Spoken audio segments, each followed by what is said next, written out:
Any stripes, you fuck. I think we're good.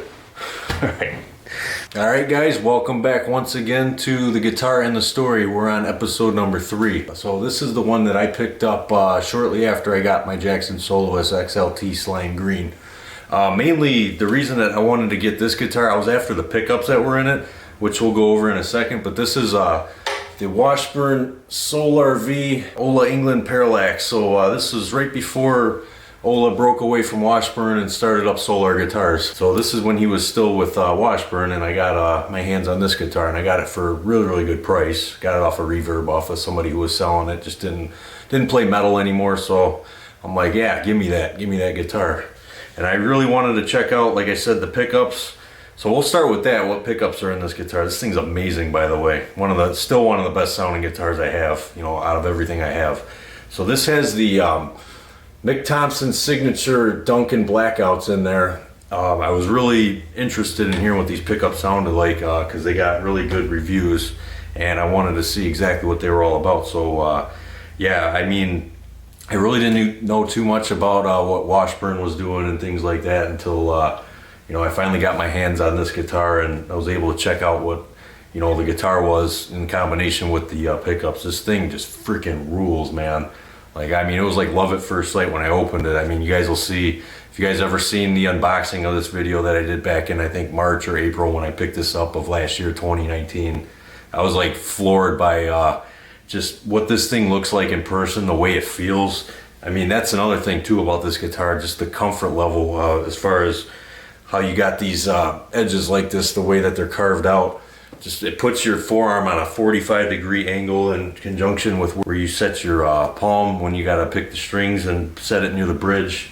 This is totally, you can tell that Ola designed this guitar because it has the metal player in mind. Like everything from the way that it's designed with, you know, the comfort level as far as how it's cut out on the body and the profile and neck. It's got the it's more of a C shape. It's not like really a flat. It's more like your BC Riches, if you guys are familiar with any of the way the BC Rich neck profiles are.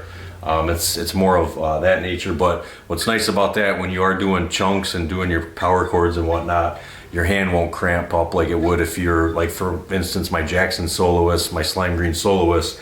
That neck, for what it is, I mean, it's great. It's a total shredder's neck, but eventually your hand does start to cramp up just from it being such a thin neck profile, and this will not give you that.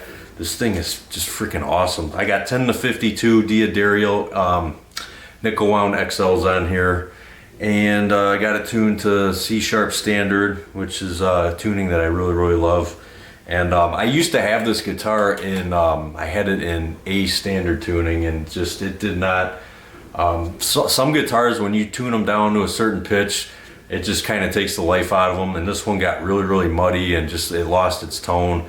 It just wasn't a good marriage for it, but like this in C sharp just sounds killer, man. I mean, when I plug it in, it's one of those guitars where it really inspires you to play it and continue to come up with riffs every time you pick it up, and this is definitely one of those guitars. It sounds incredible.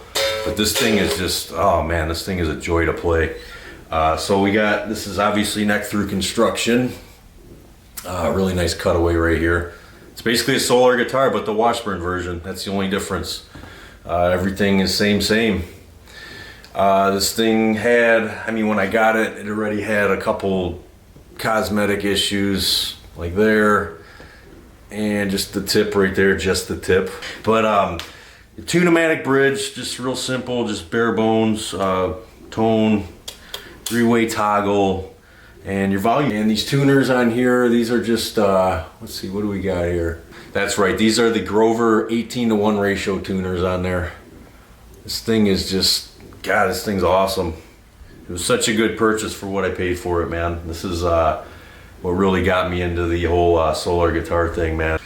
24 jumbo frets on here. It's got an ebony fingerboard. I had a little bit of issues with the little bit of surface cracking. I guess that's sometimes a common thing on some of these ebony fingerboards, depending on how, you know, what piece of wood it is and whatnot. But what I basically did to fix that, relatively inexpensive, I took a crayon and I melted black crayon to kind of fill it in, just kind of make a wax out of the crayon, fill it, clean it up, and you can't even see it anymore. It's completely, I mean, I don't want to say it's, well, yeah, you really can't see where I did it anymore. Because it was like from here, it was from the 24th fret, and it carried all the way up to like right around here, the 12th, 11th fret. And you cannot see it anymore at all. But they were definitely there. There was like a couple cracks just going up the neck, and they're pretty much gone. I still have some of that video. I just never finished it or made it into anything. I do have the video of start to finish what I did with that and how I did it. So leave a comment if you guys want me to work on a video, that video for you guys, and I'll get it up to you so you can see exactly what I did if you're having the same issue that I did. So you'll see how to fix that really inexpensively and save yourself some money, so you just don't have to take it to a tech or run in any other way to, you know, possibly cost you some money. Because yeah, that's all I really had to do was just fill it, and it was pretty simple and very, very cheap. I mean, the crayons were like $1 or something like that to get, and I only needed one color, so I only needed the one crayon. But yeah, I took care of that problem, and I've done quite a few videos with this guitar. I freaking love this thing. Like I say, every time I pick it up and plug it in, thing's just amazing. It's been in, yeah, a lot of my videos, and it will continue to do so. The only thing I don't like, as far as it being, you know, this matte finish, satin finish, whatever you want to call it, I do the pivot technique. I just kind of developed that over time. It kind of keeps my picking hand under control as far as the way that I play. So I always, I have my pinky right here and I pivot. So obviously I'm swirling out the finish, and then there's really nothing that you can do about that. And then it just becomes a gloss. So that kind of sucks. But other than that, I really like where the input jack is also. It's back here out of your way, so you're not bumping into it with your leg or anything like that. Yeah, I mean, I don't know how much more I can say about this guitar that I've already stated. This thing is, you know, like I said, for a third time, it's just a joy to freaking play metal on. It's such a shredder, and I love flying V's, always have. You see in my arsenal, like you guys have seen all the videos of the guitars that I have, and then I've unboxed and I've played in videos. I've always favored the Flying V. It's more comfortable for me to play a Flying V than even a Strat. I just saw so many years of playing Flying Vs. I'm just like accustomed to them, and I'm used to them because I get to sit up in this kind of classical position, as opposed to, not to mention the Strat style guitars just feel like toys to me. They just feel really small, and they're always diving on me, and they're like facing this direction. And I just like the Flying V because I can just sit up like this. I think what it is when I finally got my Jackson Randy Rhodes, that was my Jackson USA Randy Rhodes that my dad bought for me back when I was like 13, 14 years old. That made me, because I played it so damn much. I mean, it was a USA guitar, sounded amazing, blew like everything else away. So I got used to playing like this all the time, and yeah, I grew, it grew on me to play Flying V's pretty much the rest of my life forward, you know.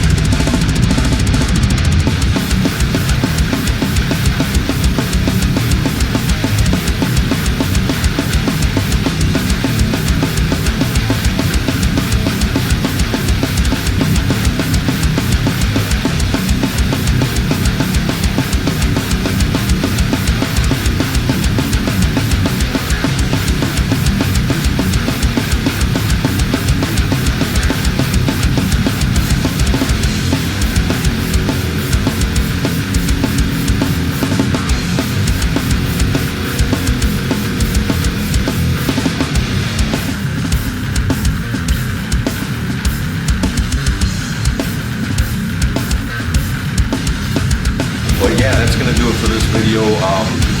Part 4 should be, I'm trying to remember where I'm at as far as my 4th guitar. I gotta go back and think about this because I remembered from here, and now I don't remember from past this guitar which one was my 4th, 5th, 6th, all the way up to, I got 15 guitars now. So yeah, I got a little bit of ways to go, but I hope you guys have been enjoying this video series. So if you like this video, boom, give me one of those, and just keep checking back for content. Appreciate it, man. You guys take care.